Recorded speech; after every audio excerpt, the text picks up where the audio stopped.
दोस्तों भगवान शिव की बारात में आए थे हर तरह के प्राणी। दोस्तों भगवान शिव और माता पार्वती की शादी बड़े ही भव्य तरीके से आयोजित हुई।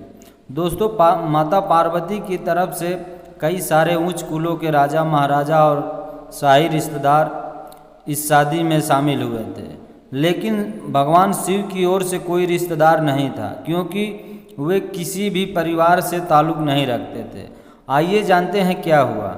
दोस्तों नमस्कार प्रणाम, आप देख रहे हैं स्टोरी वॉइस और मैं हूं चंदन। दोस्तों जब भगवान शिव और माता पार्वती का विवाह होने वाला था तो एक बड़ी सुंदर घटना हुई।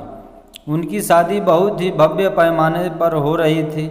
इससे पहले ऐसी शादी कभी नहीं हुई थी। दोस्तों भगवान शिव जो दुनिया के सबसे तेजस्वी प्राणी थे, एक दूसरे प्राणी को अपने जीवन का हिस्सा बनाने वाले थे। दोस्तों उनकी शादी में बड़े से बड़े और छोटे से छोटे लोग शामिल हुए।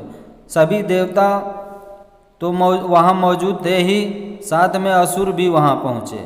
दोस्तों आमतौर पर जहाँ देवता जाते हैं वहाँ असुर जाने से मना कर देते हैं, और जहाँ असुर जाते हैं वहाँ देवता लोग जाने से मना कर देते हैं। दोस्तों भगवान शिव पशुपति हैं, मतलब सभी जीवों के देवता भी हैं। तो सारे जानवर, कीड़े मकोड़े और सारे जीव उनकी शादी में उपस्थित हुए। दोस्तों यहाँ तक कि भूत पिशाच और विक्षिप्त लोग भी उनके विवाह के मेहमान बनकर पहुँचे थे। दोस्तों उनकी आपस में बिल्कुल नहीं बनती थी, मगर यह तो शिव का विवाह था, इसलिए उन्होंने अपने सारे झगड़े भुलाकर एक बार एक साथ आने का मन बनाया। दोस्तों भगवान शिव पशुपति हैं, मतलब सभी जीवों के देवता भी हैं। तो सारे जानवर, कीड़े मकोड़े और सारे जीव उनकी शादी में उपस्थित हुए। दोस्तों यहाँ तक कि भूत पिशाच और विक्षिप्त लोग भी उनके विवाह में मेहमान बनकर पहुँचे। और यह एक शादी थी, एक राजकुमारी की शादी हो रही थी, इसलिए विवाह समारोह में पहले एक अहम समारोह होना था। दोस्तों वर वधू दोनों की वंशावली घोषित की जानी थी। एक राजा के लिए उसकी वंशावली सबसे अहम चीज़ होती है, जो उसके जीवन का गौरव होता है। तो माता पार्वती की वंशावली का बखान खूब धूमधाम से किया गया। यह कुछ देर तक चलता रहा। आखिरकार जब उन्होंने अपना वंश का गौरव का बखान खत्म किया तो वे उस ओर मुड़कर देखे जिधर वर यानी भगवान शिव बैठे हुए थे।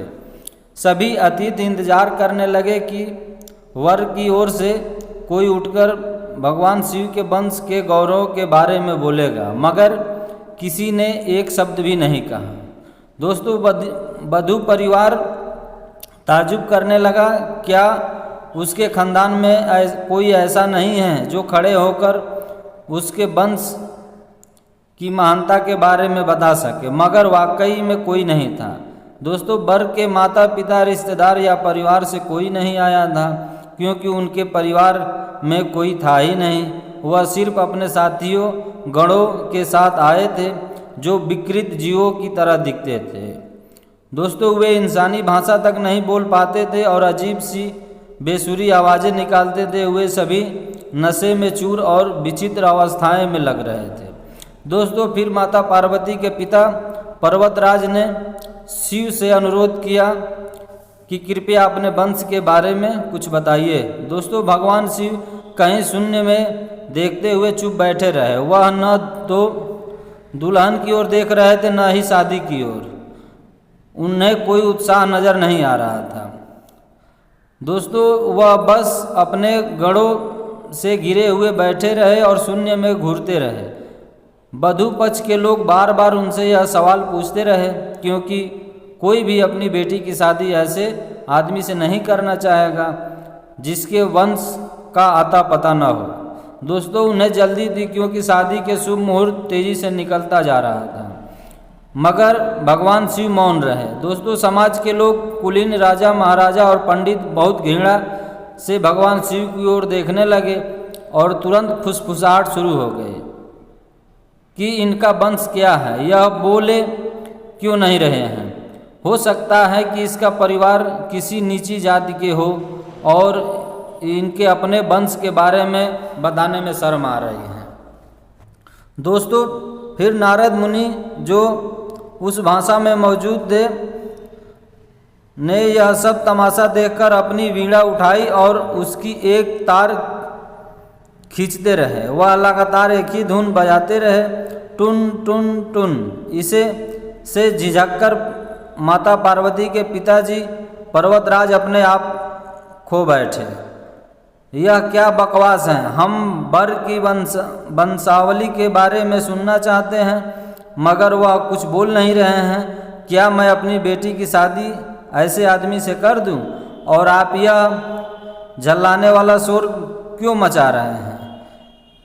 क्या यह कोई जवाब है? नारद जी ने जवाब दिया, वर के माता पिता नहीं हैं। राजा ने पूछा, क्या आप क्या कहना चाहते हैं? वह अपने माता पिता के बारे में नहीं जानता। नारद ने सभी को बताया कि भगवान स्वयंभू हैं, इन्हें नहीं है, इनके माता पिता ही नहीं हैं, इनकी कोई विरासत नहीं है, इनका कोई गोत्र नहीं है, इसके पास कुछ नहीं है, इनके पास अपने खुद के अलावा कुछ भी नहीं है। पूरी सभा चकरा गई। पर्वतराज ने कहा, हम ऐसे लोगों को जानते हैं जो अपने माता पिता या किसी और के बारे में नहीं जानते हैं। ऐसे दुर्भाग्यपूर्ण स्थिति हो सकती है मगर हर कोई किसी न किसी से जन्मा है। ऐसा कैसे हो सकता है कि किसी का कोई पिता या माँ न हो?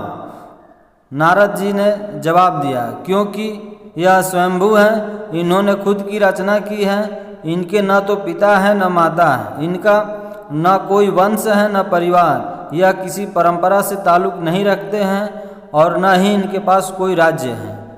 दोस्तों इनका न तो कोई गोत्र है और न कोई नक्षत्र है, न कोई भाग्यशाली तारा इनकी रक्षा करती है और यह इन सब चीज़ों से परे है।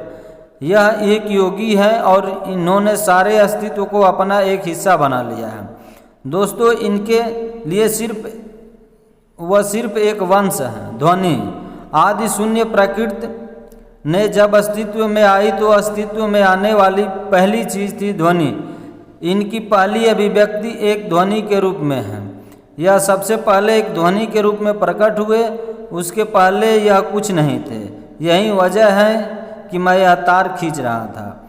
दोस्तों अगर आप सभी को हमारी वीडियो अच्छी लगी है और इसी तरह की वीडियो देखना चाहते हैं तो हमारे चैनल को ज़रूर सब्सक्राइब कीजिए।